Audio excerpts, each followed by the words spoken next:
Doctor Shafiqur রহমানের x handle ID hack হয়েছে, অভিযোগ জামায়াত ইসলামীর। শনিবার বিকেলে দেখা যায় অপ্রত্যাশিত একটি পোস্ট। রাতে এই তথ্য জানান জামায়াত ইসলামের নির্বাচন পরিচালনা কমিটির সদস্য সিরাজুল ইসলাম।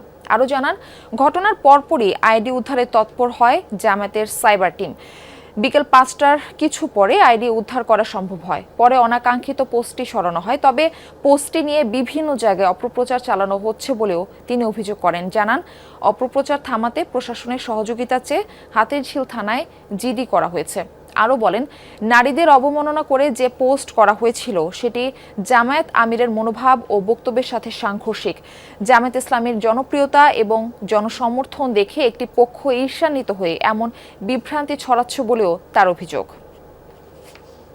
জামায়াত ইসলামীর সম্মানিত আমির ডাক্তার শফিকুর রহমান এর অফিসিয়াল যে টুইটার অ্যাকাউন্ট তথা এক্স হ্যান্ডেল রয়েছে, গতকাল বিকেল আনুমানিক ৪টার পরপর ৪:৩০টার দিকে একটা অনাকাঙ্ক্ষিত পোস্ট সেখানে হয়। সারা দেশের মানুষেরা যেভাবে করে জামায়াত ইসলামের প্রতি তাদের সমর্থন ব্যক্ত করছে, যে জনস্রোত তৈরি হয়েছে, পুরুষ নারী নির্বিশেষে সবাই যেভাবে করে জামায়াত ইসলামীকে সমর্থন দিচ্ছে, সেই জিনিসটার প্রতি ঈর্ষান্বিত হয়ে কোনো মহল হয়তোবা এই কার্যক্রমটি পরিচালনা করে থাকতে পারে।